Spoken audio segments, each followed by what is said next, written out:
그녀가 노래방 문을 열었을 때 나는 숨이 멎는 줄 알았다. 어두운 조명 아래 남편이 소파에 앉아 있었고 그의 무릎 위에는 내 절친한 친구가 있었다. 나는 52세의 이미숙이다. 서울의 한 초등학교에서 방과 후 교사로 일하고 있다. 매일 아이들과 함께하는 시간은 내게 큰 위안이 되었다. 그날도 평소처럼 수업을 마치고 교실을 정리하고 있었다. 봄날의 따스한 햇살이 창문으로 들어왔지만 마음 한구석은 왠지 모르게 쓸쓸했다. 휴대폰이 울렸다. 고향 친구 혜진이었다. 미수가 지금 통화 괜찮아. 막 수업 끝났어. 무슨 일이야? 혜진의 목소리가 평소와 달리 조심스러웠다.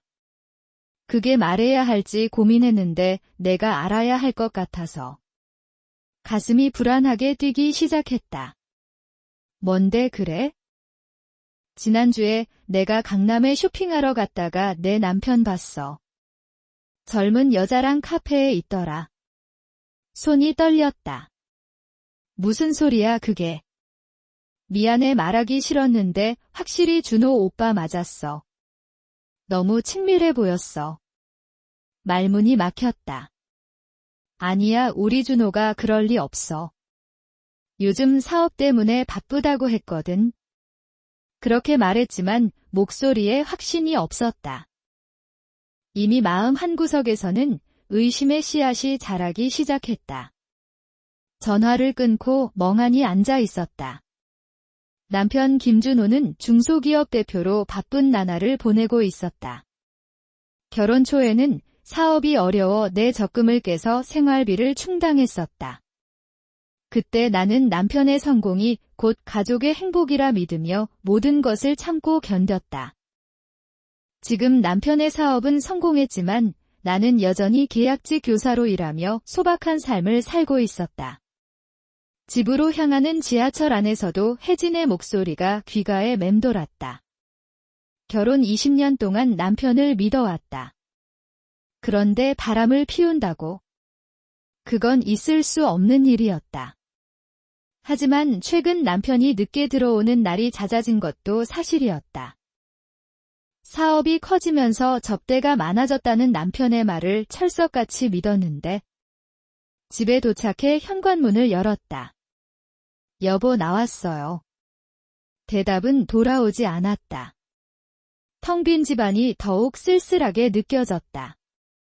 거실 소파에 앉아 깊은 생각에 잠겼다. 다음 날 아침 평소보다 일찍 일어나 남편의 양복을 정리했다. 준호가 샤워하는 동안 잠시 망설이다 그의 지갑에서 신용카드를 꺼내 살펴보았다.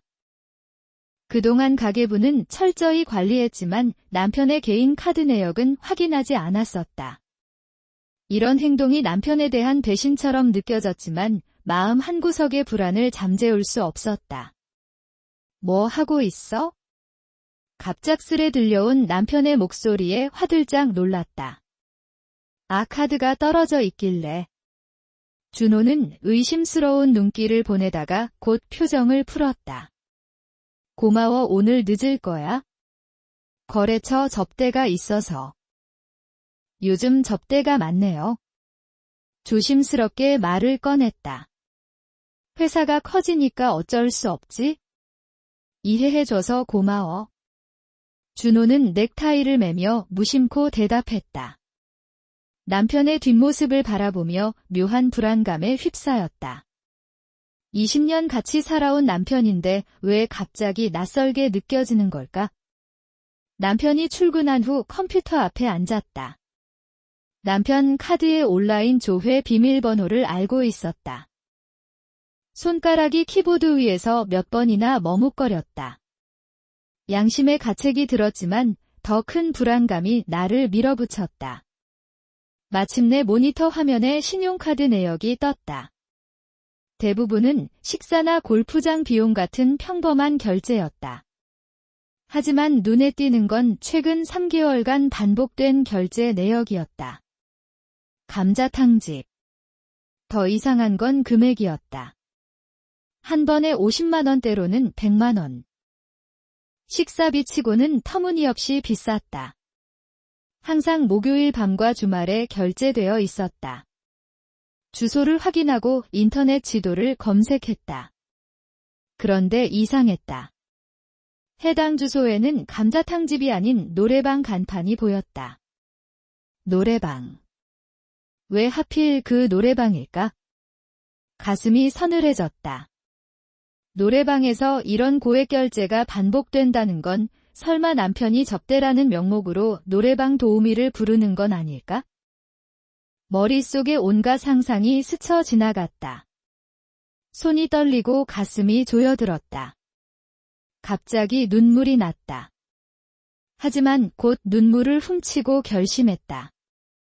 이대로 넘어갈 수는 없었다. 확실한 증거를 찾아야 했다.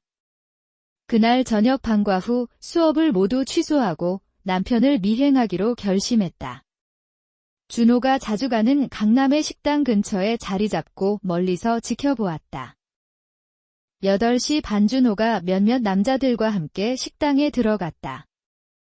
차가운 봄바람을 맞으며 식당 맞은편에서 기다렸다. 머릿속에는 온갖 생각이 교차했다. 내가 지금 뭐 하고 있는 거지?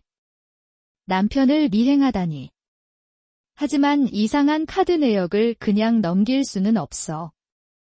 만약 정말 바람을 피우고 있다면 난 어떻게 해야 하지? 나는 이런 상황에 처할 거라고는 상상도 못했다.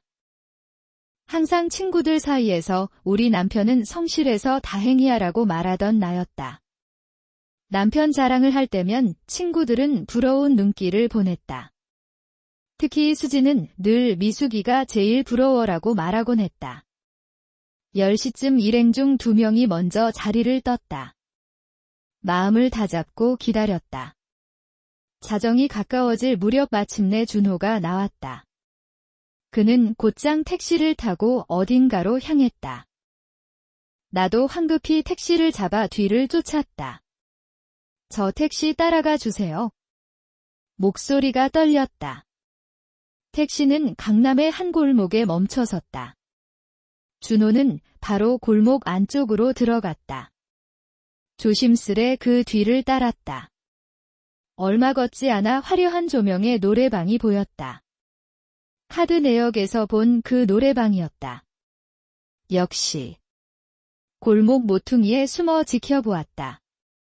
준호가 노래방에 들어가는 모습이 보였다. 가슴이 쿵쾅거렸다. 숨이 턱 막혔다. 이곳이 단순한 노래방이 아니라는 사실을 나도 알고 있었다. 특별한 서비스를 제공하는 곳, 그런 곳에 남편이 정기적으로 드나든다는 사실이 가슴을 후벼 팠다. 주변을 살피다 노래방 옆 작은 카페로 들어갔다. 창가에 앉아 노래방 입구를 지켜볼 수 있는 자리였다. 그리고 기다렸다. 1시간, 2시간이 흘렀지만 남편은 나오지 않았다. 새벽 1시가 다가오는데도 말이다. 머릿속은 복잡했다. 이대로 들이닥쳐서 현장을 확인해야 할까? 아니면 더 지켜봐야 할까? 나는 이런 상황에 어떻게 대처해야 할지 몰랐다. 단 한 번도 상상해 본 적 없는 일이었으니까. 다음날 새벽까지 잠 못 이루고 뒤척였다. 남편은 새벽 2시가 넘어서야 들어왔다. 술 냄새를 풍기며 소파에 그대로 쓰러져 잠든 준호를 바라보며 갈등했다. 바로 추궁해야 할까? 더 지켜봐야 할까? 아침이 밝았다. 준호는 고단한 얼굴로 커피를 마시고 있었다. 그의 얼굴에는 피로의 흔적이 역력했지만 평소와 다름없이 아침 신문을 보고 있었다. 마치 어젯밤 일이 없었던 것처럼. 어젯밤에 늦게 들어왔네요. 접대가 길어졌어요. 최대한 담담하게 물었다. 응, 중요한 계약이라 끝까지 같이 있었어. 조금 피곤하네. 거짓말이 너무 자연스러웠다. 20년 동안 함께 살아온 남편이 이렇게 자연스럽게 거짓말을 할 수 있다는 사실이 가슴을 아프게 했다. 마음을 다잡고 물었다. 요즘 노래방도 많이 가요. 순간 준호의 손이 잠깐 멈칫했다. 그의 눈에 잠시 당황한 기색이 스쳤지만 곧 태연한 표정을 지었다. 가끔 손님들이 원하면 어쩔 수 없지? 강남에 있는 그 노래방 말이에요. 요즘 자주 가시더라고요. 준호의 표정이 굳었다. 그는 천천히 신문을 접으며 나를 바라보았다. 갑자기 그게 무슨 소리야? 누가 그런 말을 했어? 카드 내역이요. 매주 목요일마다 같은 곳에서 고액 결제가 있더라고요. 준호의 얼굴이 순간 창백해졌다가 이내 화가 번져갔다. 내 카드 내역을 몰래 봤다고. 당신이 그럴 권리가 어디 있어. 그의 목소리가 올라갔다. 당신이 매번 늦게 들어오고 이상한 장소에서 수상한 결제를 하니까 확인한 거예요. 떨리는 목소리를 억누르며 대답했다. 그건 다 회사 일 때문이야. 사업하는 사람이 접대도 해야지.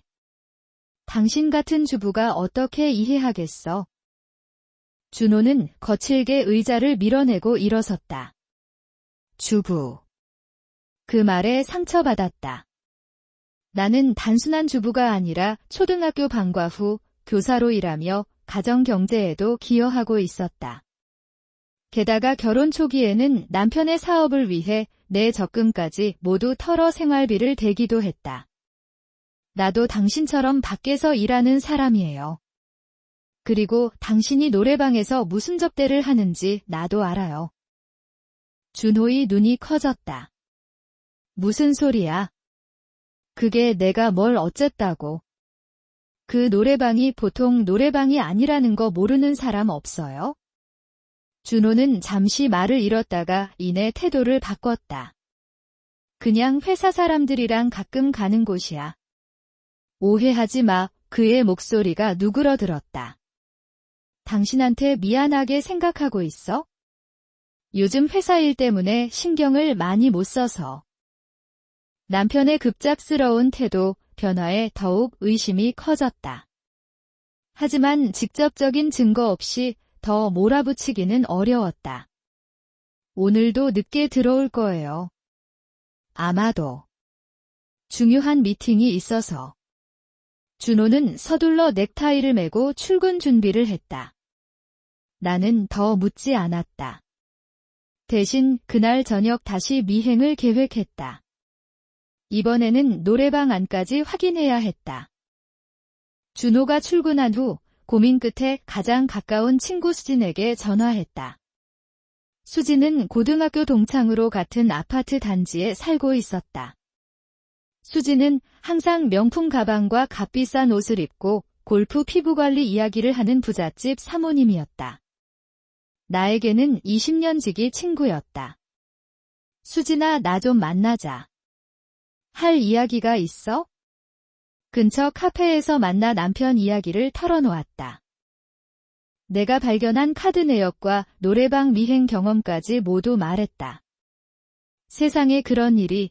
수진은 놀란 표정으로 내 손을 잡았다. 어떻게? 준호 씨가 그럴 줄 몰랐네? 그 사람 정말 성실해 보였는데? 나도 믿기지 않아. 하지만 증거들이 너무 명확해. 눈에 눈물이 고였다. 내가 어떻게 해야 할지 모르겠어. 확실한 증거를 잡아야지. 남자들은 증거 앞에서는 변명을 못해. 그 노래방에 대해 더 알아봐야겠네. 수진의 단호한 조언에 고개를 끄덕였다. 수진은 항상 이런 일에 결단력이 있었다. 미수가 내가 도와줄게. 오늘 저녁에 같이 지켜볼까? 아니야, 괜찮아. 혼자 할게. 너무 고마워. 수진은 내 손을 자신의 손으로 꼭 잡았다.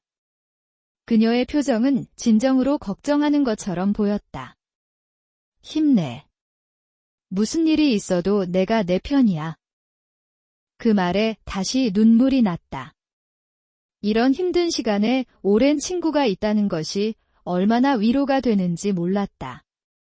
전화를 마치고 깊은 한숨을 내쉬었다. 마음은 무거웠지만 이제 더 이상 뒤로 물러설 수 없었다. 내 직감은 뭔가 매우 잘못되었다고 소리치고 있었다. 저녁이 되자 다시 남편을 미행했다. 어제와 같은 식당에서 같은 사람들과 모임을 가진 준호.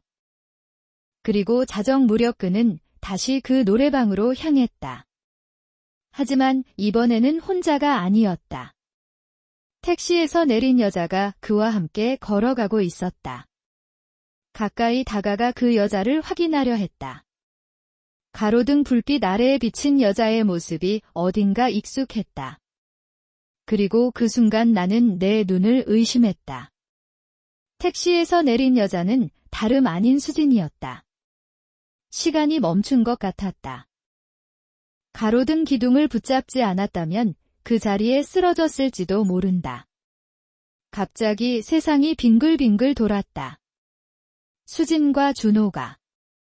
어떻게 이런 일이, 불과 몇 시간 전까지 내 손을 잡고 위로해주던 친구가. 그리고 20년을 함께한 남편이 온몸이 얼어붙었다. 거리의 가로등 아래 두 사람은 서로 친밀하게 속삭이며 웃고 있었다. 수지는 화려한 옷차림에 진한 화장을 하고 있었다.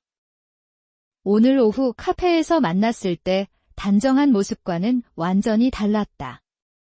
저게 내 친구, 내 남편. 같이 순간 모든 퍼즐 조각이 맞춰지는 듯 했다. 수진의 갑작스러운 위로. 그녀의 조심스러운 말투. 남편에 대한 의심을 키우는 말들. 모든 것이 계산된 연기였다. 심지어 혜진으로부터 들은 남편의 외도 소식도 수진이 퍼뜨린 것은 아닐까 하는 의심이 들었다.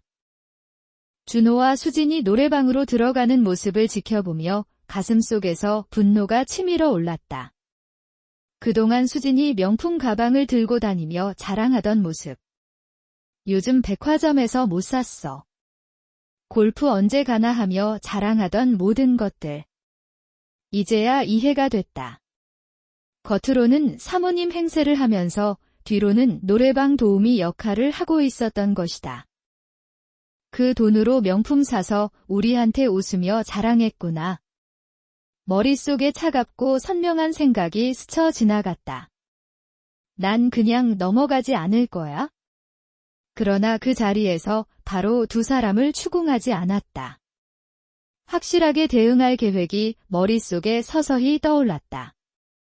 차가운 분노가 마음을 채웠다. 조용히 그 자리를 떠났다.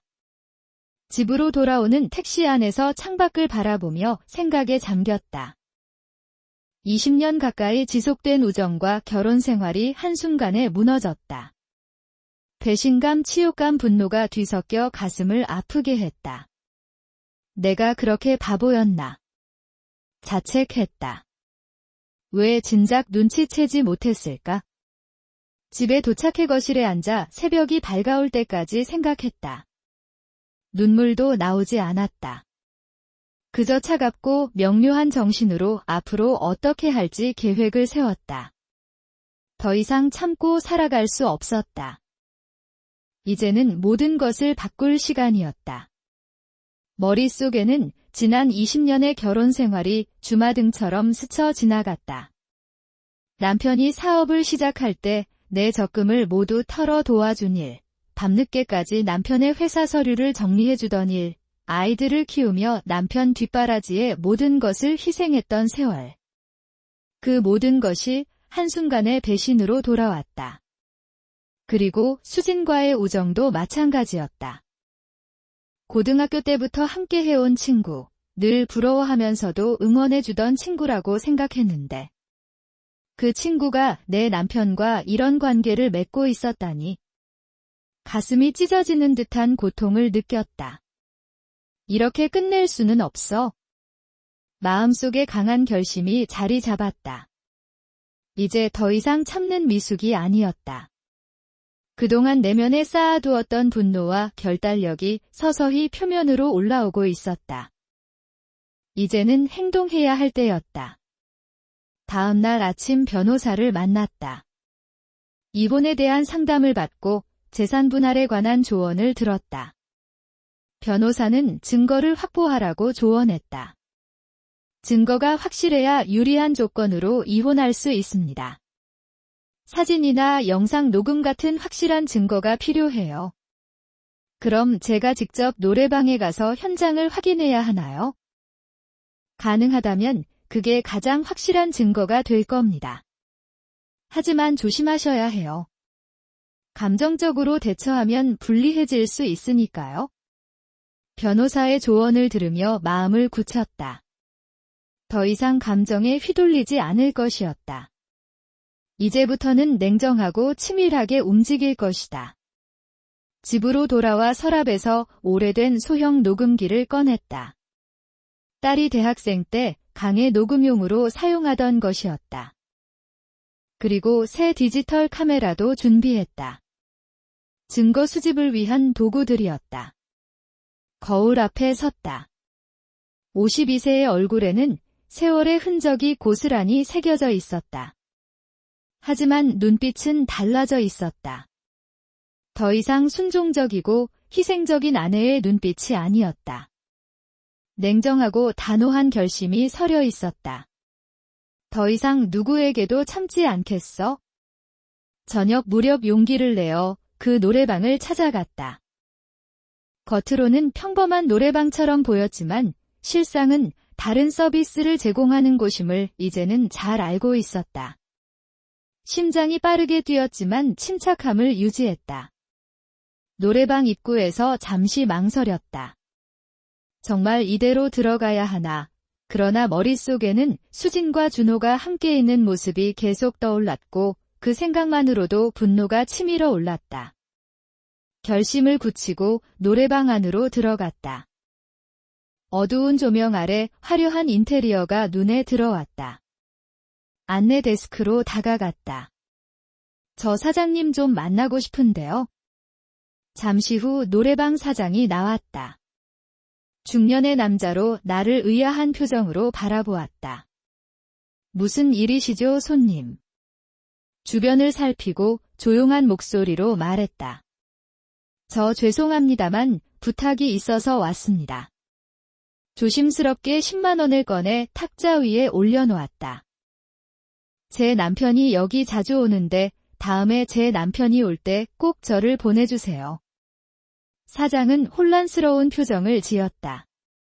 손님 저희는 그런 서비스는 이해합니다. 하지만 정말 중요한 일이에요. 제발 부탁드립니다.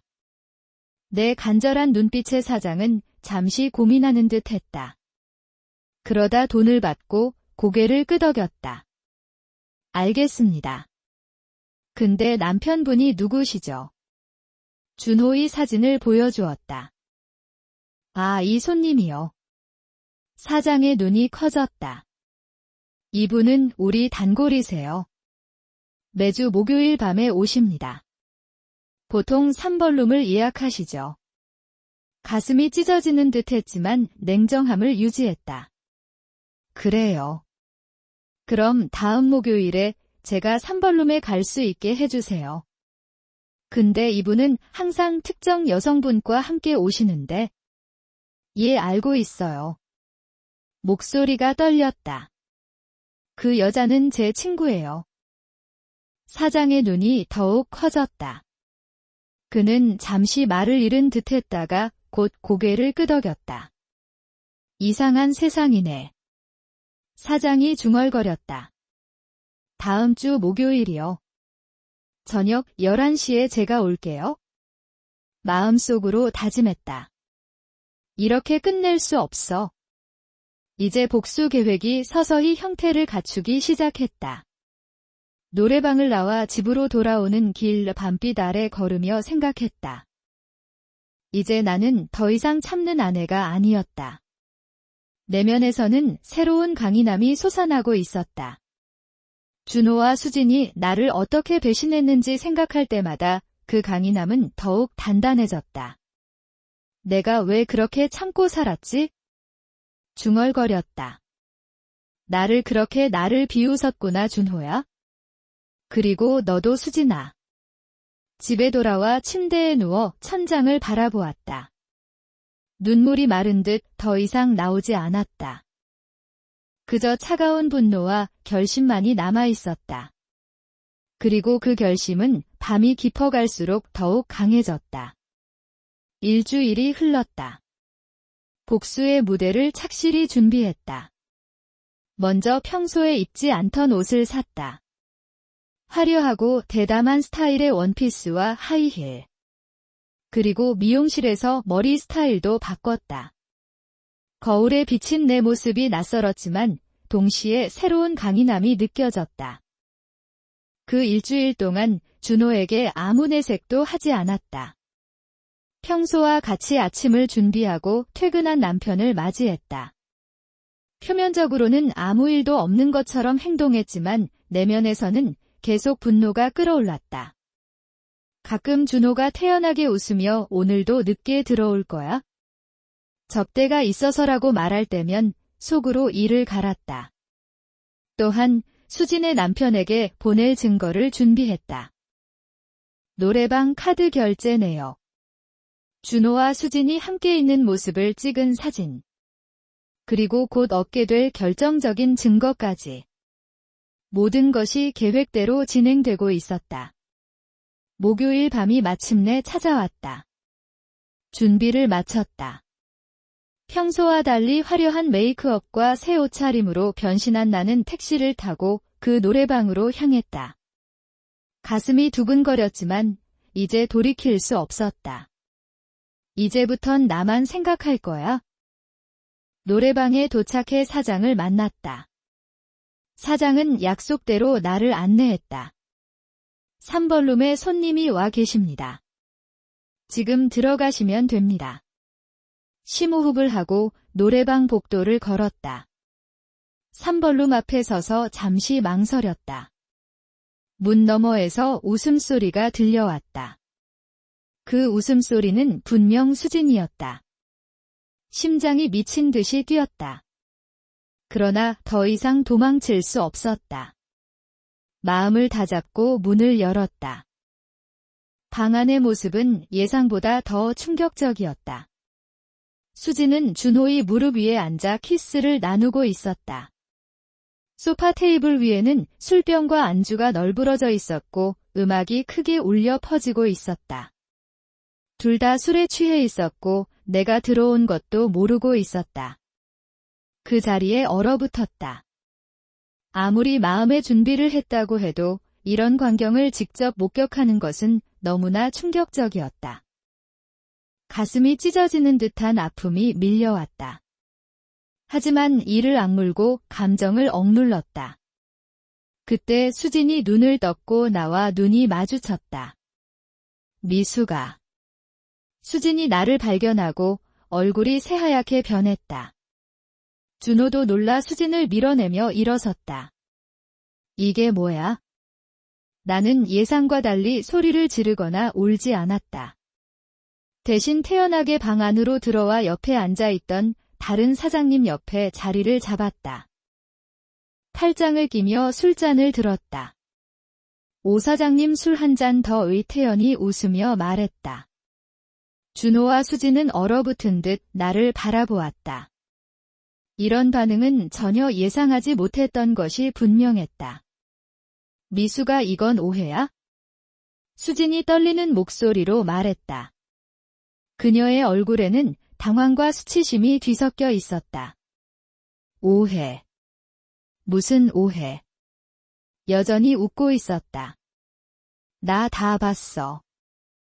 너희가 몇 달 동안 이러고 있는 거. 준호는 창백한 얼굴로 말을 더듬었다. 여보 이건 그냥 사업상 접대야. 수진이가 도와준 것뿐이야. 가방에서 녹음기와 카메라를 꺼냈다. 그동안 수집한 증거들이었다. 준호의 얼굴이 더욱 창백해졌다. 너 미쳤어. 준호가 낮은 목소리로 물었다. 미쳤어.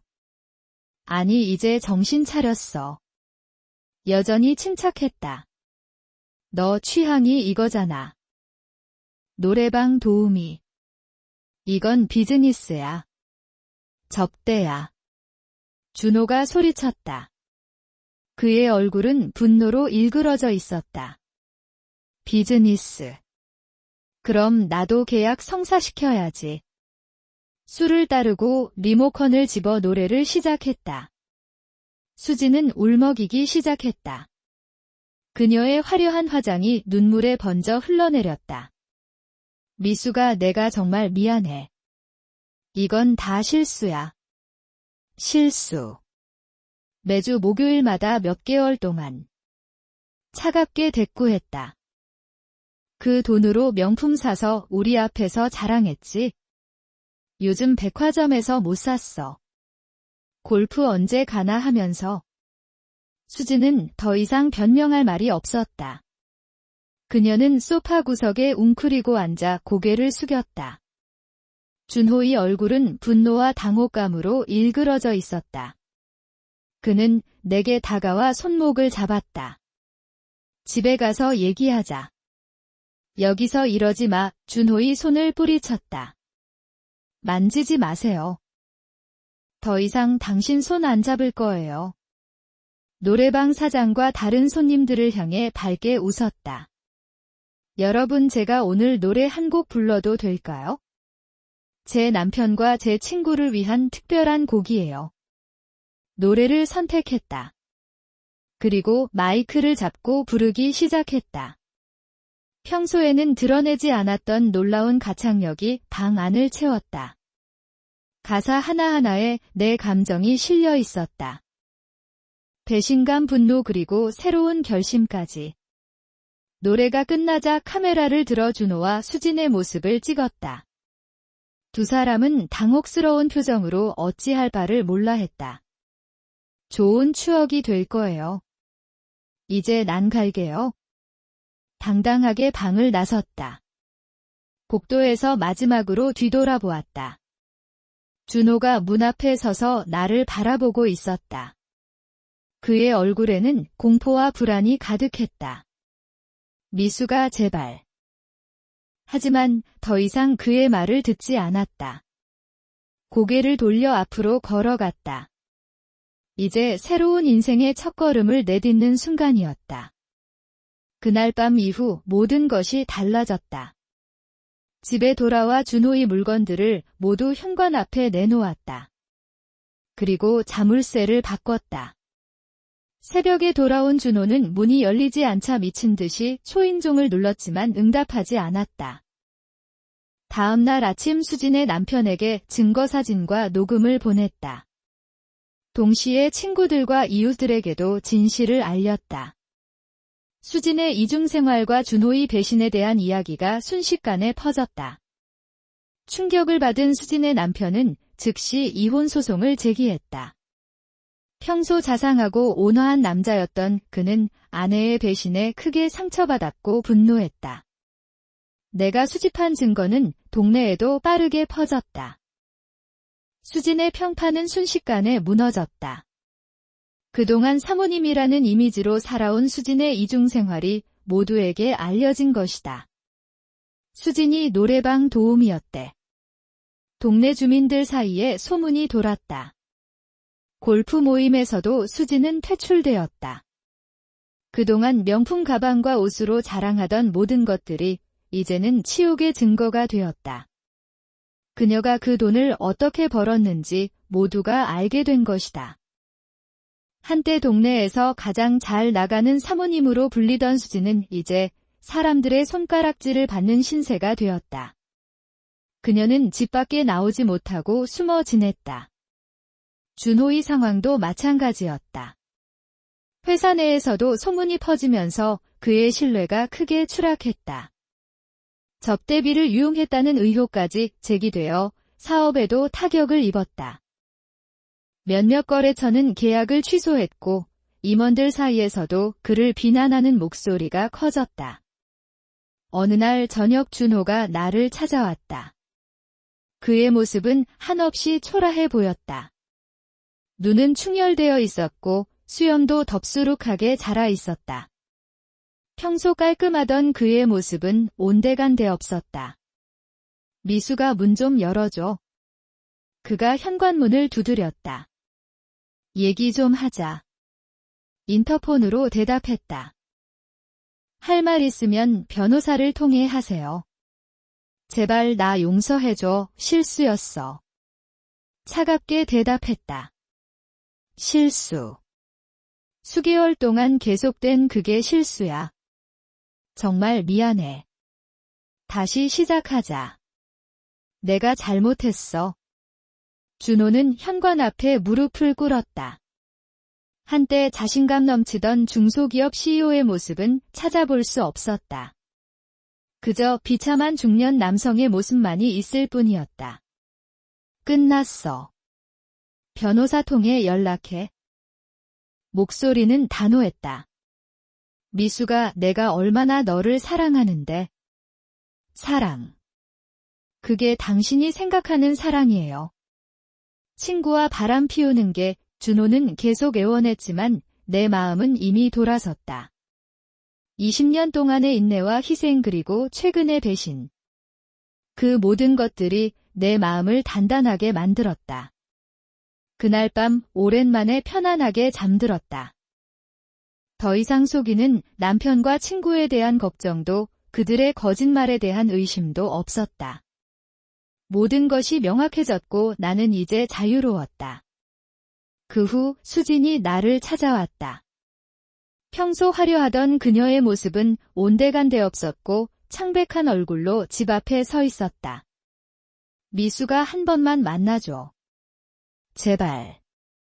거실 창문으로 수진을 내려다보며 잠시 망설였다. 그리고 문을 열어주기로 했다. 마지막으로 할 말이 있었기 때문이다. 수진은 거실에 앉아 고개를 숙였다. 미수가 정말 미안해. 내가 너무 잘못했어. 수진을 차갑게 바라보았다. 왜 이제 와서 미안하다고. 그동안 내 앞에서 명품 자랑하고 뒤에서는 내 남편과 그러면서 웃었어. 나도 잘못된 줄 알았어. 처음엔 돈 때문에 시작했는데 점점. 그만해. 목소리가 떨렸다. 내가 어떻게 그럴 수 있었어. 우리는 20년이 친구였잖아. 나도 후회해. 정말 후회해. 수진의 눈에 눈물이 고였다. 미수가 나 이혼했어. 집도 잃고 모든 걸 다 잃었어. 그게 내 잘못이야. 내가 스스로 자초한 일이잖아. 알아. 다 내 잘못이야. 수진은 흐느꼈다. 근데 준호 오빠가 날 유혹했어? 처음엔 그냥 접대 도와달라고 했는데. 그만. 소리쳤다. 더 이상 듣고 싶지 않아. 우리 우정도 내 결혼도 내가 다 망쳤어. 수진에게 현관문을 가리켰다. 가, 다시는 내 앞에 나타나지 마. 수진은 일어서며 마지막으로 내 팔을 잡으려 했지만 한 발 물러섰다. 미수가 나 어떻게 살아야 할지 모르겠어. 그건 내가 생각할 문제야. 이제 우리는 남이야. 수진은 떨리는 발걸음으로 문을 향해 걸어갔다. 문을 열기 전 그녀는 마지막으로 나를 돌아보았다. 한때 가장 친한 친구였던 두 사람의 눈이 마주쳤다. 수진의 눈에는 후회와 절망이 가득했지만 내 눈에는 더 이상 연민이 없었다. 미수가. 수진의 목소리가 떨렸다. 난 정말 너를 부러워했어. 항상. 내가 부러웠어. 너는 모든 걸 가졌는데도 행복해 보이지 않았어. 그래서 그래서 내 남편을 빼앗으려 했다고. 차갑게 물었다. 더 이상 변명하지 마, 아이가. 수진은 고개를 떨구고 집을 나갔다. 문이 닫히는 소리를 들으며 깊은 숨을 내쉬었다. 20년 우정의 끝이었다. 아프지만 동시에 해방감도 느껴졌다. 다음 날 신문에서 준호의 회사가 위기에 처했다는 기사를 보았다.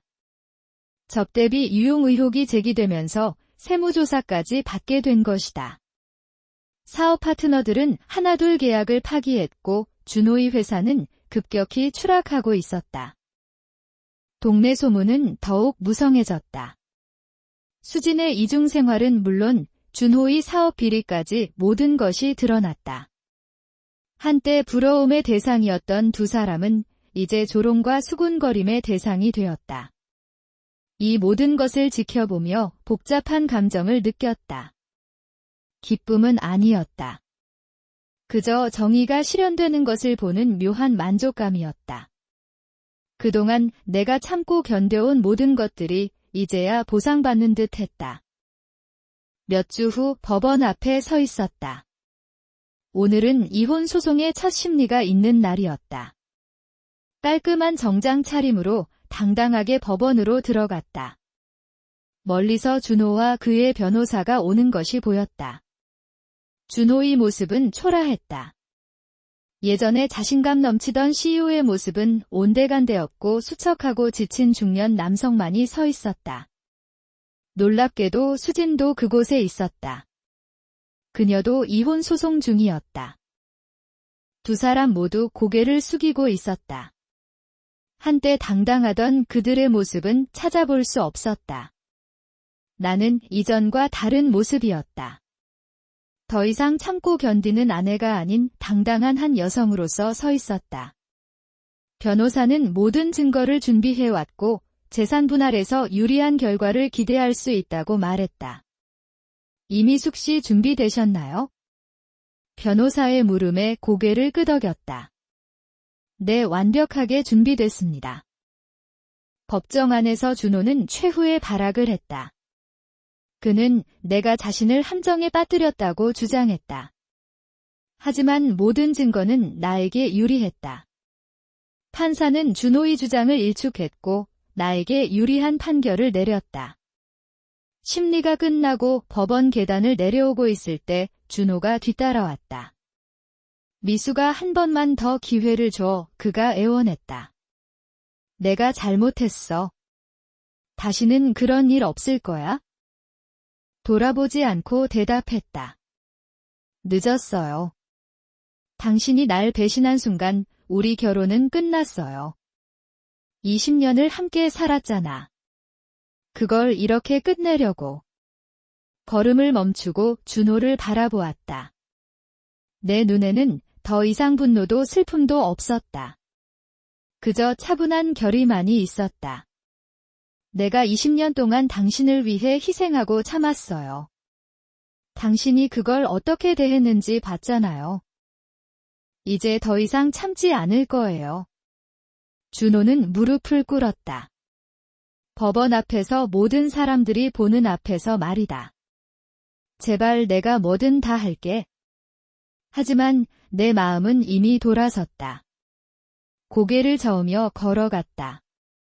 뒤에서 준호의 흐느끼는 소리가 들렸지만 돌아보지 않았다.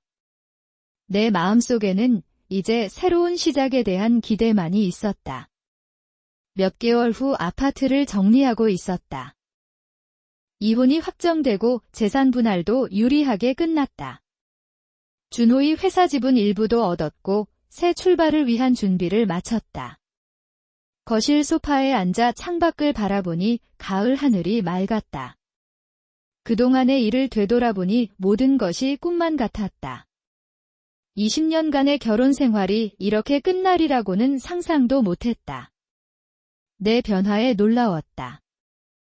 예전에 참고 인내하던 나는 온데간데 없었고 이제는 강인하고 결단력 있는 여성이 되어 있었다.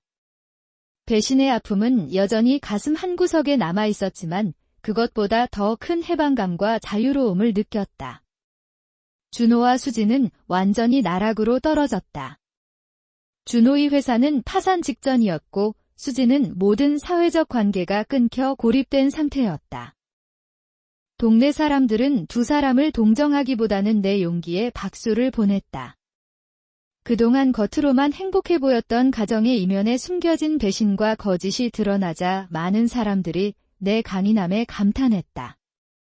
초인종이 울렸다. 문을 열자 학교 동료 선생님인 정선이가 서 있었다. 미숙 씨 준비 다 됐어요. 네, 거의 다 됐어요. 들어오세요. 정선이는 가장 가까운 동료이자 이 힘든 시간 동안 나를 지지해준 친구였다. 그녀는 내가 쓰러질 때 잡아주고 울 때 울어준 진정한 친구였다. 정말 결심했어요. 새로 시작하는 거 미소 지었다. 네, 이제 제 인생을 살 시간이에요. 너무 오랫동안 남을 위해 살았어요. 정선이는 내 손을 잡았다. 당신은 정말 대단해요. 많은 사람들이 그런 상황에서 무너졌을 텐데. 무너질 뻔도 했죠? 하지만 이제 더 강해졌어요. 내 행복을 위해 살기로 했어요. 여행 가방을 꺼내 마지막 짐을 정리했다. 내일이면 새로운 시작을 위해 떠날 예정이었다. 제주도의 작은 마을에서 카페를 열 계획이었다. 항상 꿈꿔왔던 일이었지만 남편을 위해 계속 미뤄왔던 꿈이었다. 사실 이 모든 일이 있기 전까지 난 내가 여자로서의 감정을 잊고 살았던 것 같아요. 조용히 말했다. 이제야 깨달았어요. 나도 아직 여자인가 봐요. 나도 행복할 자격이 있다는 걸. 정선이도 함께 웃었다. 당연하죠. 미숙 씨는 이제부터 시작이에요. 다시 설렐 수 있다는 건 축복이에요. 정말 그래요? 이제 내 인생의 주인공은 나예요. 더 이상 누구를 위한 부속품이 아니라 내 얼굴에는 오랜만에 진정한 행복의 미소가 번졌다. 창밖으로 보이는 가을 하늘을 바라보았다. 선명한 푸른색과 하얀 구름이 어우러진 완벽한 하늘이었다. 마치 내 새로운 시작을 축복하는 것 같았다. 다음 날 아침 여행 가방을 끌고 공항으로 향했다. 새로운 시작을 위한 여정이었다. 창밖으로 보이는 도시의 풍경이 점점 멀어졌다. 비행기를 기다리며 잠시 과거를 돌아보았다. 그 많은 세월 동안 참고 견디며 살아온 내가 안쓰러웠다. 하지만 동시에 자랑스럽기도 했다. 그 모든 시간이 지금의 강인한 나를 만들어냈으니까. 배신의 아픔이 없었다면 여전히 남편의 그림자 속에서 살고 있었을지도 모른다. 공항 스피커에서 탑승 안내 방송이 흘러나왔다. 자리에서 일어나 탑승구로 향했다. 가슴은 기대감으로 뛰었다. 이제 내 인생은 새 페이지를 펼치고 있었다. 비행기가 하늘로 떠오르며 창밖의 구름을 바라보았다. 가을 햇살이 구름 사이로 비추며 따뜻한 빛을 만들어냈다. 그것은 마치 내 새로운 시작을 축복하는 것 같았다. 내 인생 다시 시작이야. 이제 내 행복만 생각할 거야. 마음속으로 다짐했다. 더 이상 누구에게도 참지 않고 오직 내 행복을 위해 살아갈 것이다. 50대의 나이에 찾아온 용기와 함께 내 인생은 새로운 장을 열었다. 황혼의 하늘에는 아직 밝은 빛이 남아있었고 그 빛은 내 앞길을 환하게 비추고 있었다. 이제 내 인생은 내가 주인공이야. 비행기는 제주도를 향해 날아갔고 내 얼굴에는 평온한 미소가 번졌다. 달빛 아래 고요한 바다처럼 내 마음은 이제 평화로웠다. 아직 많은 도전이 기다리고 있겠지만 두렵지 않았다. 이제 나는 내 삶을 스스로 선택하고 만들어갈 준비가 되어 있었으니까. 제주도에 도착한 첫날 바닷가를 걸었다. 파도 소리가 내 마음을 어루만져주는 것 같았다. 이곳에서 새로운 삶을 시작할 생각에 가슴이 설렜다. 작은 카페를 열어 사람들에게 따뜻한 커피와 함께 위로를 전하고 싶었다. 그것이 내가 진정으로 원했던 삶이었다. 준호와의 20년 결혼 생활 동안 한 번도 내 꿈을 위해 살아본 적이 없었다. 항상 남편의 성공이 곧 내 성공이라고 믿었고 그를 위해 모든 것을 희생했다. 하지만 이제 깨달았다. 진정한 행복은 누군가를 통해서가 아니라 나 자신에게서 찾아야 한다는 것을. 카페 부지를 둘러보며 새로운 계획을 세웠다. 아늑하고 따뜻한 공간을 만들어 사람들이 편안하게 쉴 수 있는 곳을 만들고 싶었다. 내가 겪은 아픔과 배신의 경험이 이제는 다른 사람들을 이해하고 위로할 수 있는 힘이 되어주었다. 어느 날 카페 인테리어를 준비하던 중 뜻밖의 전화를 받았다. 준호의 여동생이었다. 언니, 저 은주예요. 잠시 통화 좀 할 수 있을까요? 무슨 일이에요? 조심스럽게 물었다. 오빠가 지금 병원에 입원해 있어요. 스트레스로 쓰러졌대요. 회사도 완전히 망했고 혼자 살고 있어요. 잠시 침묵이 흘렀다. 한때는 가족이었던 사람의 소식에 복잡한 감정이 들었다. 하지만 더 이상 내가 책임질 일은 아니었다. 안타깝네요. 하지만 제가 할 수 있는 일은 없어요? 알아요. 연희한테 이런 부탁할 자격도 없다는 거 그냥 혹시나 해서 전화했어요. 오빠가 정말 후회하고 있어요. 후회는 본인이 감당해야 할 몫이에요. 저도 이제 제 인생을 살아야 해요. 전화를 끊고 바다를 바라보았다. 준호의 몰락 소식에도 마음이 흔들리지 않았다. 그것이 그가 선택한 길의 결과였고 이제는 각자의 길을 가야 할 때였다. 카페 오픈을 준비하면서 새로운 사람들을 만났다. 동네 주민들은 따뜻하게 나를 맞아주었고 곧 친구들도 생겼다. 그 중에는 나처럼 인생의 후반기에 새로운 시작을 한 사람들도 있었다. 우리는 서로의 이야기를 나누며 위로하고 격려했다. 카페 오픈 날이 다가왔다. 미숙의 쉼터라는 이름을 붙였다. 내 이름을 건 첫 번째 사업이었다. 떨리면서도 자랑스러웠다.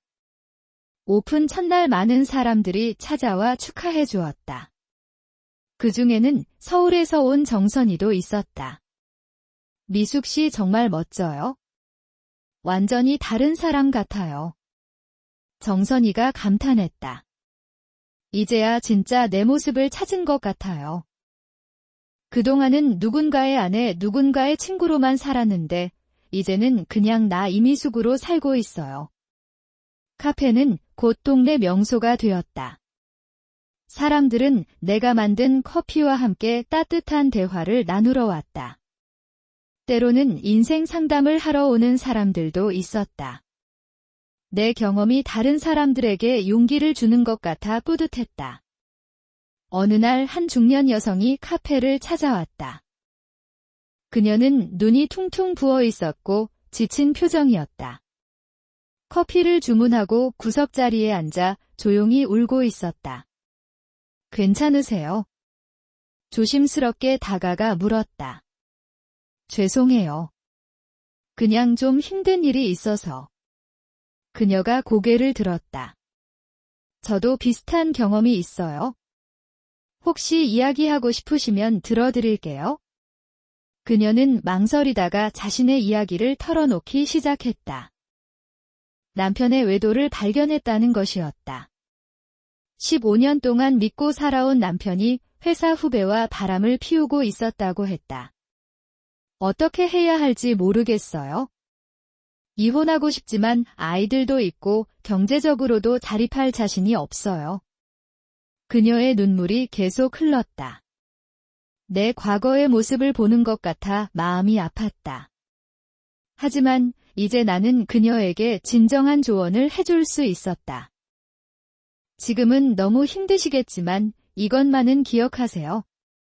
당신의 인생은 당신의 것이에요. 누구를 위해서가 아니라 자신을 위해 사는 법을 배워야 해요. 그녀와 오랜 시간 이야기를 나눴다. 내 경험을 솔직하게 들려주었고 그녀는 조금씩 용기를 얻는 것 같았다. 떠날 때 그녀는 내 손을 꼭 잡으며 고마워했다. 덕분에 힘을 얻었어요. 저도 제 인생을 다시 생각해봐야겠어요. 그녀가 떠난 후 나는 깊은 만족감을 느꼈다. 내가 겪은 아픔이 이제는 다른 사람을 도울 수 있는 경험이 되었다. 그것이 내가 이곳에서 카페를 운영하는 진정한 이유였다. 계절이 바뀌고 카페는 더욱 번창했다. 나는 매일 새로운 사람들을 만나고 그들의 이야기를 들었다. 때로는 즐거운 이야기, 때로는 슬픈 이야기들이 카페를 채웠다. 그 모든 이야기들이 내 삶을 더욱 풍요롭게 만들어 주었다. 어느 날 뜻밖의 손님이 찾아왔다. 수진이었다. 그녀는 초췌한 모습으로 카페 문 앞에 서 있었다. 나를 보자 눈물이 흘렀다. 미수가 들어와도 될까? 잠시 망설였지만 고개를 끄덕였다. 이제는 과거의 분노도 많이 사그라들었다. 수진은 구석자리에 앉아 커피를 마시며 말을 꺼냈다. 제주도에 있다는 소식 들었어. 카페도 열었다고. 그녀의 목소리는 떨리고 있었다. 네, 새로운 시작을 했어요. 정말 잘 됐다. 진심이야. 나는 지금 아무것도 없어. 남편과 이혼했고 친구들도 다 떠났어. 돈도 명예도 다 잃었어. 수진의 눈에서 눈물이 흘렀다. 그것도 다 자업자 득이죠. 차갑게 대답했다. 알아. 다 내가 자초한 일이야? 그냥 한 번만이라도 사과하고 싶었어. 정말 미안해, 미수가. 내가 얼마나 소중한 친구였는지 이제야 깨달았어. 수진을 바라보며 복잡한 감정이 들었다. 한때는 가장 친한 친구였던 사람. 하지만 이제는 돌이킬 수 없는 과거가 되어버렸다. 사과는 받았어요. 하지만 우리가 다시 예전으로 돌아갈 수는 없어요. 알아. 그냥 내가 행복하길 바라. 정말로. 수진은 커피값을 내고 일어섰다. 떠나기 전 마지막으로 나를 돌아보았다. 미수가, 내가 정말 멋있어. 이렇게 당당하게 새 인생을 사는 모습이 나도 너처럼 용기가 있었으면 좋겠어. 수진이 떠난 후 한동안 창밖을 바라보았다. 과거의 상처가 완전히 아물지는 않았지만 이제는 그것도 내 인생의 일부로 받아들일 수 있었다. 용서는 상대를 위한 것이 아니라 나 자신을 위한 것임을 깨달았다. 시간이 흐르면서 카페는 제주도의 명소가 되었다. 사람들은 맛있는 커피뿐만 아니라 따뜻한 위로를 받으러 왔다. 나는 그들에게 내 이야기를 들려주며 희망을 전했다. 50대의 새로운 시작을 한 여자의 이야기는 많은 사람들에게 영감을 주었다. 어느 날 한 젊은 여성 기자가 인터뷰를 하러 왔다. 그녀는 내 이야기를 듣고 감동받았다고 했다. 어떻게 그런 용기를 낼 수 있었나요? 20년 동안의 결혼 생활을 끝내고 새로운 시작을 한다는 게 쉽지 않았을 텐데요. 용기는 한 번에 생기는 게 아니에요. 매일 조금씩 나 자신을 위해 선택하다 보면 어느새 강해져 있는 자신을 발견하게 돼요. 가장 힘들었던 순간은 언제였나요? 친구와 남편의 배신을 목격했을 때였어요. 하지만 그 순간이 제 인생의 전환점이 되었죠. 더 이상 남을 위해 살지 않겠다고 결심한 순간이었으니까요. 인터뷰가 끝난 후 기자는 내게 감사 인사를 전했다. 정말 많은 여성들에게 희망을 주는 이야기예요. 기사로 꼭 잘 전달하겠습니다. 며칠 후 기사가 나왔다. 52세에 찾은 진짜 인생 배신을 딛고 일어선 여성의 용기라는 제목이었다. 기사를 읽은 많은 사람들이 카페를 찾아왔고 자신들의 이야기를 나누었다. 그 중에는 나처럼 배신을 경험한 사람들도 있었고 새로운 시작을 꿈꾸는 사람들도 있었다. 어느덧 1년이 흘렀다. 카페는 안정적으로 운영되고 있었고 나는 진정한 행복을 찾았다. 매일 아침 일어나는 것이 즐거웠고 하루하루가 의미 있었다. 혼자이지만 외롭지 않았다. 오히려 나 자신과 함께하는 시간이 소중했다. 가끔 서울에서 소식이 들려왔다. 준호는 여전히 힘든 시간을 보내고 있다고 했다. 작은 회사에 취직했지만 예전의 위세는 찾아볼 수 없다고 했다. 수진도 마찬가지였다. 작은 도시로 이사해 조용히 살고 있다는 소문이 들렸다. 그들의 소식을 들어도 이제는 마음이 흔들리지 않았다. 각자의 선택에는 책임이 따르는 법이었다. 나는 내 선택에 책임을 지고 새로운 삶을 살고 있었고 그들도 자신들의 선택에 대한 대가를 치르고 있는 것이었다. 어느 봄날 카페 테라스에 앉아 바다를 바라보고 있었다. 따뜻한 햇살이 얼굴을 비추고 부드러운 바람이 불어왔다. 이 순간이 너무나 평화로웠다. 과거의 아픔은 이제 흐릿한 기억이 되었고 현재의 행복이 내 삶을 가득 채우고 있었다. 휴대폰이 울렸다. 딸이었다. 엄마 이번 주말에 놀러 가도 돼. 남자친구도 데려가고 싶은데. 그럼 언제든지 와. 엄마가 맛있는 거 해줄게. 엄마 요즘 정말 행복해 보여. 목소리도 밝아지고.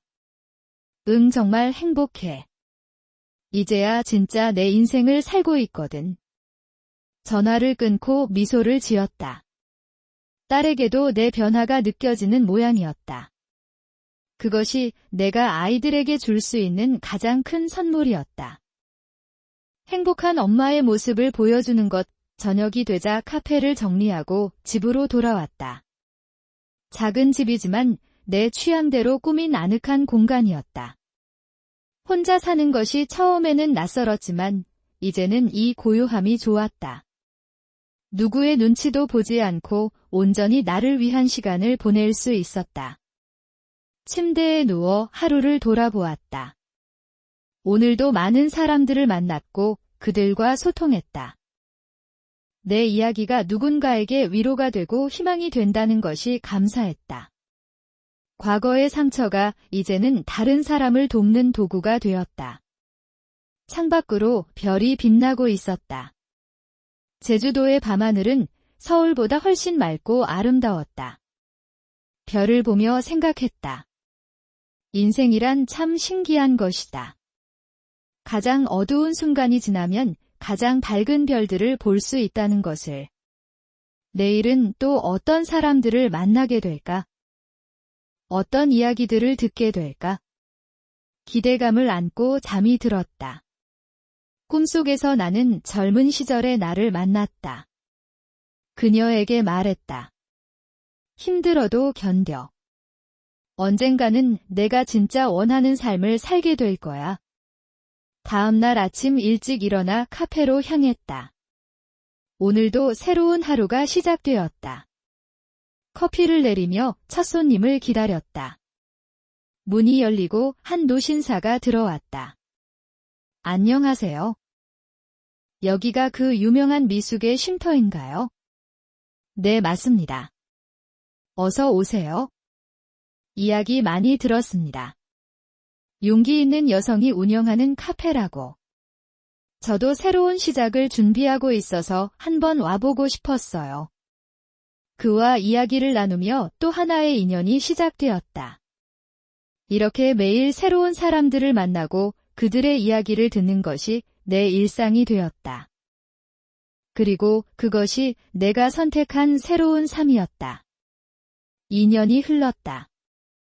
카페는 이제 제주도의 명소가 되었고 전국에서 사람들이 찾아왔다.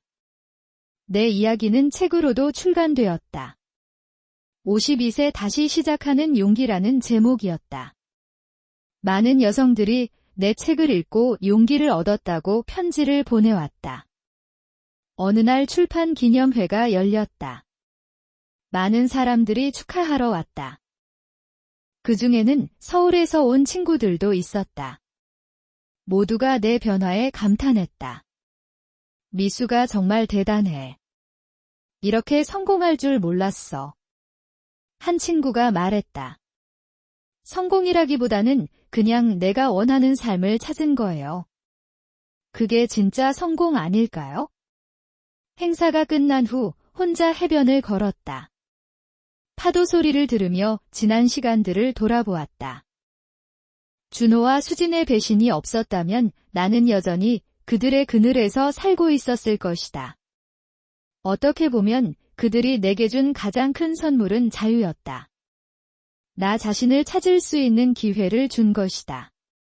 이제 나는 진정으로 그들을 용서할 수 있었다. 그들도 각자의 삶을 살아가고 있을 것이다. 행복하든 불행하든 그것은 그들의 선택이고 그들의 인생이다. 나는 내 인생에만 집중하면 되었다. 카페로 돌아오니 직원이 메모를 건네주었다. 누군가 전화를 했다는 것이었다. 번호를 보니 낯설었다. 궁금해서 전화를 걸었다. 여보세요. 이미숙 씨 맞으신가요? 네, 맞습니다. 누구시죠? 저는 방송국 PD입니다. 미숙 씨의 이야기를 다큐멘터리로 만들고 싶어서 연락드렸어요. 뜻밖의 제안이었다. 잠시 고민했지만 수락하기로 했다. 내 이야기가 더 많은 사람들에게 전해진다면 그것도 의미 있는 일이었다. 촬영이 시작되었다. 카메라 앞에서 내 이야기를 솔직하게 털어놓았다. 배신의 아픔, 새로운 시작의 두려움, 그리고 지금의 행복까지. 모든 것을 있는 그대로 보여주었다. 촬영 중에 PD가 물었다. 만약 과거로 돌아갈 수 있다면 다른 선택을 하시겠어요? 아니요. 모든 경험이 지금의 나를 만들었으니까요. 아픔도 배신도 다 필요한 과정이었어요. 그것들이 없었다면 진짜 나를 찾지 못했을 거예요. 가장 후회되는 건 무엇인가요? 더 일찍 나 자신을 위해 살지 못한 것이요. 하지만 늦었다고 생각할 때가 가장 빠른 때라고 하잖아요. 52세에 시작했지만 전혀 늦지 않았어요. 다큐멘터리가 방영된 후 반응은 뜨거웠다. 많은 여성들이 용기를 얻었다고 연락해왔다. 특히 중년 여성들에게 큰 희망이 되었다. 나이가 들어도 새로운 시작이 가능하다는 것을 보여준 사례였다. 어느 날 특별한 편지가 도착했다. 발신인을 보니 놀랍게도 준호의 어머니였다. 떨리는 마음으로 편지를 열었다. 미수가 오랜만에 편지를 쓴다. TV에서 너를 봤어. 정말 잘 지내고 있는 것 같아 다행이야. 준호가 너에게 한 일 정말 미안하다. 내가 며느리로서 너를 제대로 대하지 못한 것도 후회돼. 너는 정말 좋은 며느리였는데? 준호는 지금 많이 후회하고 있어? 하지만 이미 늦었다는 걸 알고 있지? 내가 행복하게 사는 모습을 보니 마음이 놓인다. 항상 건강하고 행복하게 지내렴. 편지를 읽고 눈물이 났다. 시어머니와의 관계도 쉽지 않았지만 이렇게 마음을 전해준 것이 고마웠다. 답장을 쓸까 고민했지만 그냥 마음으로만 감사함을 전하기로 했다. 과거는 과거로 남겨두는 것이 좋았다. 3년째 되는 해 카페는 더욱 번창했다. 이제는 제주도뿐만 아니라 전국적으로 유명한 곳이 되었다. 체인점 제안도 들어왔지만 거절했다. 이곳 한 곳만으로도 충분했다. 내가 직접 만나고 소통할 수 있는 공간이 중요했으니까. 어느 날 카페에 특별한 손님이 찾아왔다. 40대 초반의 여성이었는데 뭔가 결연한 표정을 하고 있었다. 안녕하세요. 저 이미숙 대표님 맞으시죠? 네, 맞습니다. 무슨 일이신가요? 저는 대표님 책을 읽고 용기를 얻어서 이혼을 결심했어요. 오늘 이혼 서류를 제출하고 왔습니다. 그녀의 눈에는 두려움과 동시에 해방감이 보였다. 내가 3년 전에 느꼈던 그 감정들이었다. 축하드려요. 쉽지 않은 결정이었을 텐데. 네, 정말 무서웠어요. 하지만 대표님 이야기를 보고 용기를 냈어요. 저도 제 인생을 살고 싶어요. 그녀와 오랜 시간 이야기를 나눴다. 내 경험을 바탕으로 조언도 해주었다. 그녀가 떠날 때는 한결 밝은 표정이었다. 이렇게 내 이야기가 다른 사람들에게 용기가 된다는 것이 감사했다. 시간이 흐르면서 나는 더욱 단단해졌다. 혼자 사는 것도 자연스러워졌고 매일이 충실했다. 가끔 외로움을 느낄 때도 있었지만 그것도 삶의 일부로 받아들였다. 오히려 그 고요함 속에서 진정한 나를 만날 수 있었다. 어느 날 제주도에 태풍이 왔다. 카페도 하루 문을 닫아야 했다. 집에서 창밖을 보며 거센 비바람을 지켜보았다. 인생도 이런 태풍 같은 시기가 있다. 하지만 태풍이 지나가면 더욱 맑은 하늘이 펼쳐진다. 내 인생의 태풍도 그랬다. 태풍이 지나간 다음 날 카페를 청소하고 있는데 뜻밖의 전화가 왔다. 모르는 번호였다. 여보세요. 이미숙 씨 맞으신가요? 저 준호예요. 순간 심장이 멈추는 듯 했다. 3년 만에 듣는 전 남편의 목소리였다. 무슨 일이에요? 최대한 담담하게 물었다. 그냥 한 번쯤은 사과하고 싶어서. 정말 미안했어요. 내가 바보였어요. 준호의 목소리는 많이 변해 있었다. 예전의 자신감은 없고 지친 중년 남성의 목소리였다. 이제 와서 사과한다고 달라지는 건 없어요. 알아요. 그냥 꼭 한 번은 말하고 싶었어요. 당신이 얼마나 소중한 사람이었는지 너무 늦게 깨달았어요. 잠시 침묵이 흘렀다. 할 말이 많으면서도 동시에 할 말이 없었다. 이제 와서 무슨 말을 해야 할까? 건강하게 지내세요. 그것만 말하고 전화를 끊었다. 가슴이 묘하게 아팠다. 하지만 그것은 미련이 아니라 한 시절에 대한 아쉬움이었다. 20년이라는 시간을 함께했던 사람. 하지만 이제는 완전히 끝난 관계였다. 그날 밤 일기를 썼다. 오늘 준호에게 전화가 왔다. 3년 만에 듣는 목소리였다. 사과를 했지만 이미 너무 늦었다. 하지만 이상하게도 마음이 편안하다. 이제 정말로 모든 것이 끝났다는 느낌이다. 과거는 과거로 묻고 오직 현재와 미래만 생각하자. 내 인생은 이제부터가 진짜 시작이다. 4년차가 되던 해 놀라운 일이 일어났다. 한 유명 출판사에서 내 이야기를 소설로 만들고 싶다는 제안이 왔다. 또한 영화 제작사에서도 관심을 보였다.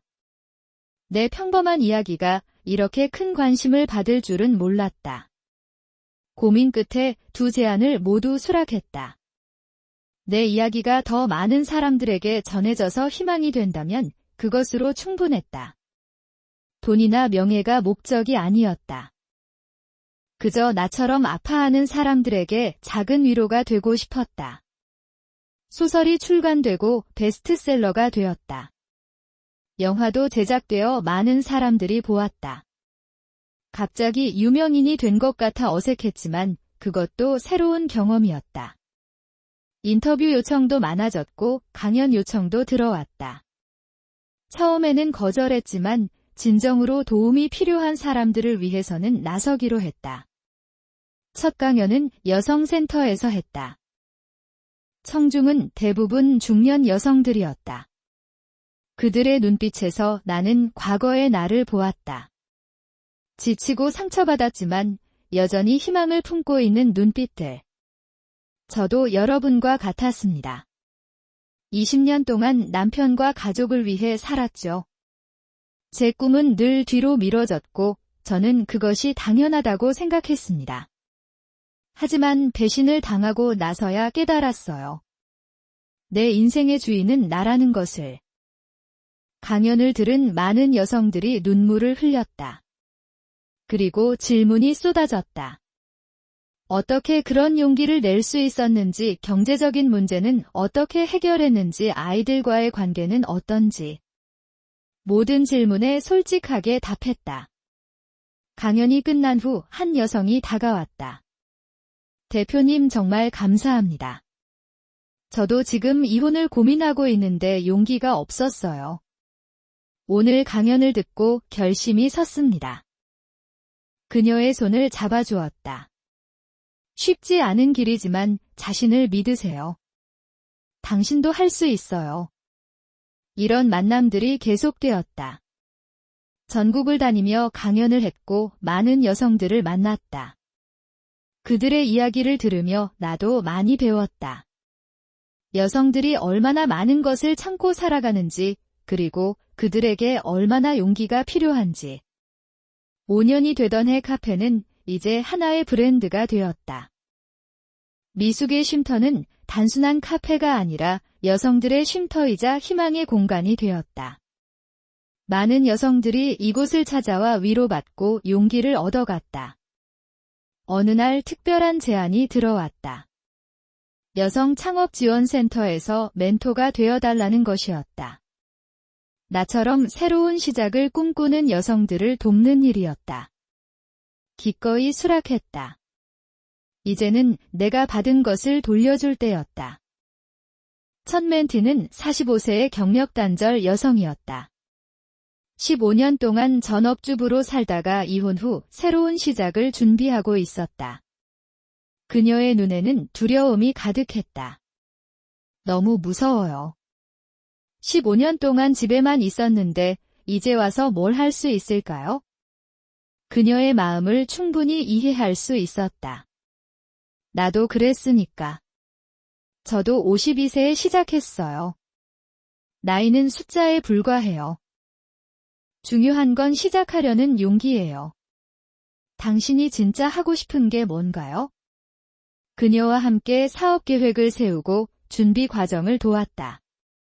몇 개월 후 그녀는 작은 베이커리를 열었다. 오픈날 찾아갔더니 환하게 웃으며 맞아주었다. 대표님 덕분이에요. 정말 감사해요. 이제야 제 인생을 사는 것 같아요. 그녀의 행복한 모습을 보며 뿌듯함을 느꼈다.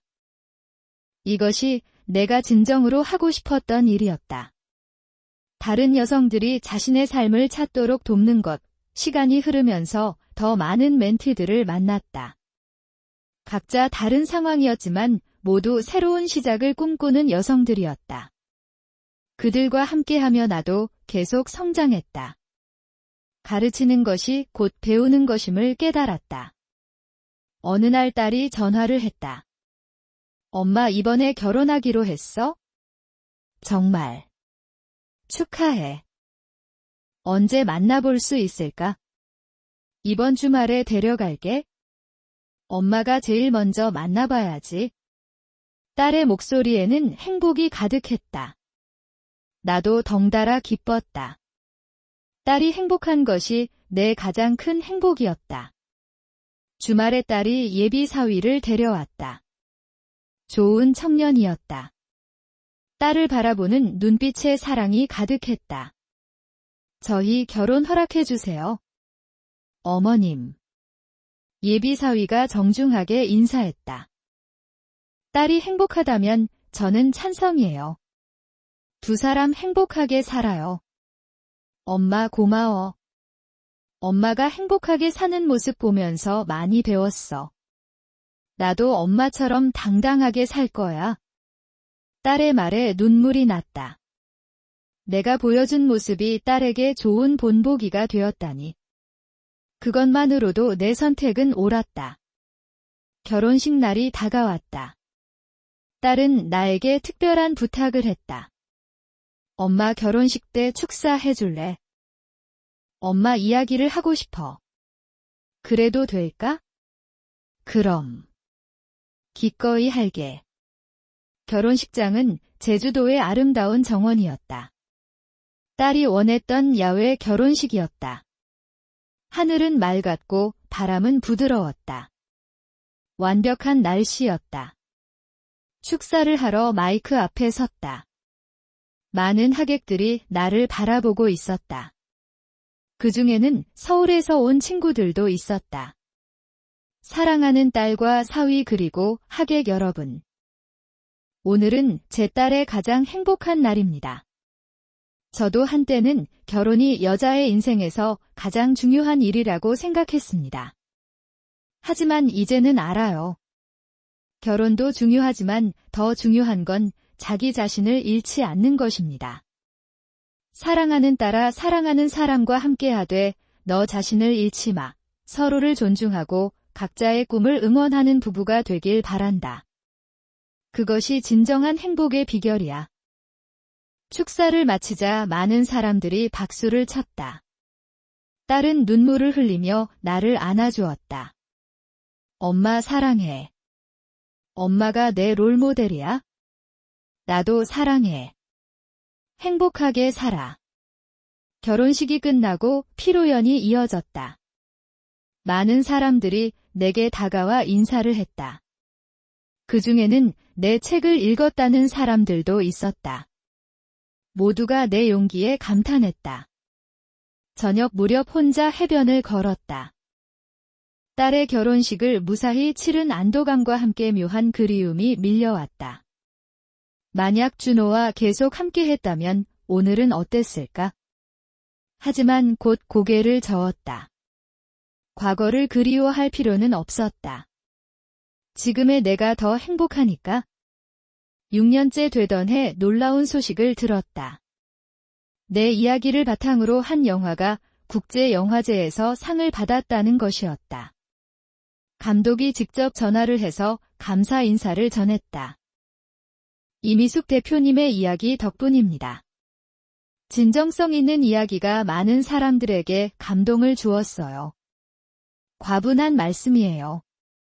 제 이야기가 이렇게 큰 상을 받을 줄은 몰랐네요. 시상식에 꼭 참석해주세요. 대표님이 진짜 주인공이니까요. 시상식장은 화려했다. 레드카펫을 걷는 것이 어색했지만 새로운 경험이었다. 많은 사람들이 내 이야기에 관심을 보였다. 인터뷰 요청이 쇄도했다. 한 기자가 물었다. 6년 전으로 돌아간다면 같은 선택을 하시겠습니까? 네, 똑같이 선택할 거예요. 그때의 아픔이 없었다면 지금의 행복도 없었을 테니까요. 가장 큰 변화는 무엇인가요? 나 자신을 사랑하게 된 것이요. 예전에는 늘 누군가를 통해 내 가치를 확인했는데 이제는 나 자신으로 충분해요. 시상식이 끝나고 제주도로 돌아왔다. 화려한 시상식장보다 내 작은 카페가 더 편안했다. 이곳이 내가 진정으로 속한 곳이었다. 다음날 카페 문을 열자 많은 사람들이 축하해 주었다. 동네 주민들은 이미 가족 같은 존재가 되어 있었다. 대표님 TV에서 봤어요. 정말 멋있었어요.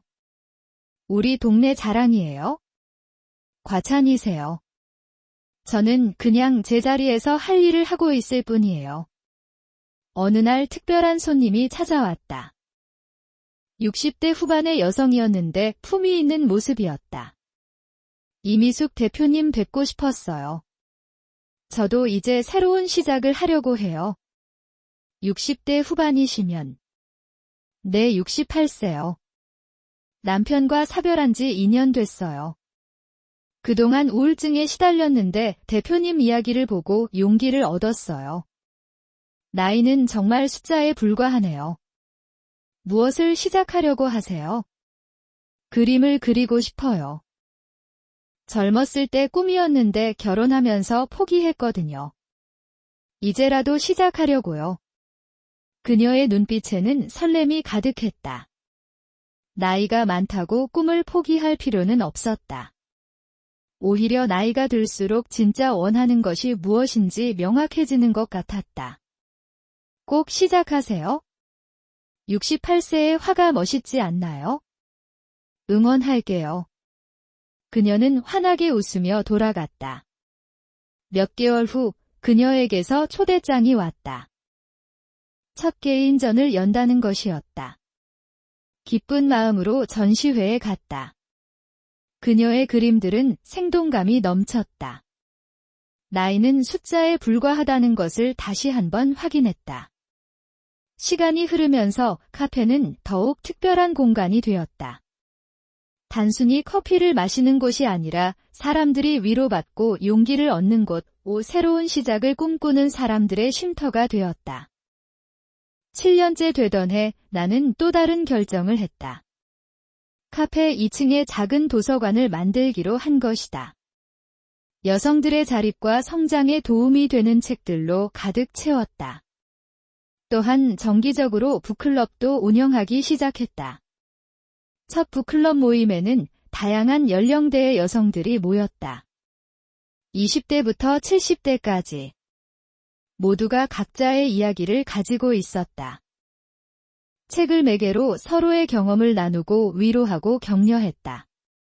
오늘 읽은 책에서 가장 인상 깊었던 부분을 나눠볼까요? 한 참가자가 말했다. 저는 나이가 들수록 더 자유로워진다는 부분이 좋았어요. 실제로 그런 것 같아요. 젊었을 때는 남의 시선을 너무 의식했는데 이제는 나를 위해 살아요. 다른 참가자가 덧붙였다. 맞아요. 저도 50대가 되고 나서야 진짜 제가 뭘 원하는지 알게 됐어요. 이미숙 대표님처럼 용기 있게 살고 싶어요. 이런 대화들이 오가며 모임은 따뜻하게 마무리되었다. 모두가 서로에게 힘이 되어주는 시간이었다. 이것이 내가 꿈꾸던 공간이었다.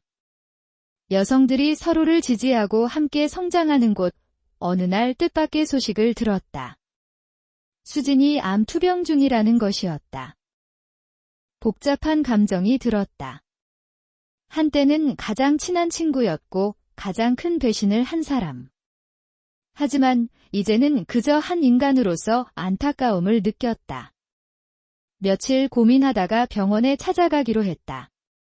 완전한 용서는 아니더라도 인간적인 위로는 전할 수 있을 것 같았다. 병실 문을 열고 들어가니 수진이 놀란 표정으로 나를 바라보았다. 미수가. 정말 내가 올 줄은 몰랐어. 그냥 소식 듣고 왔어. 괜찮아. 수진은 많이 야위어 있었다. 한때 화려했던 모습은 온데간데 없었다.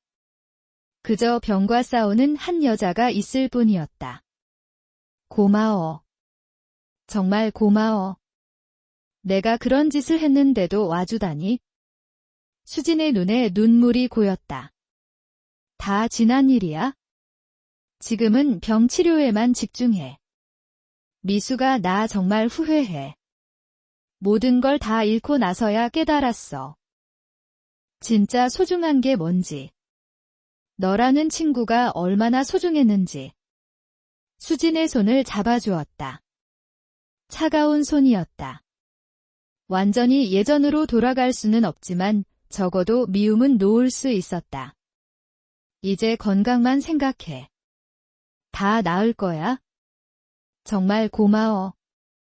내가 이렇게 성공한 것도 진심으로 축하해. 내가 행복해서 다행이야. 병원을 나오며 복잡한 감정이 들었다. 인생이란 참 아이러니했다. 가장 화려했던 사람이 가장 초라해지고 가장 평범했던 내가 이렇게 변했으니. 하지만 그것이 인생이었다. 선택에는 결과가 따르고 각자 자신의 길을 가는 것 8년째가 되었다.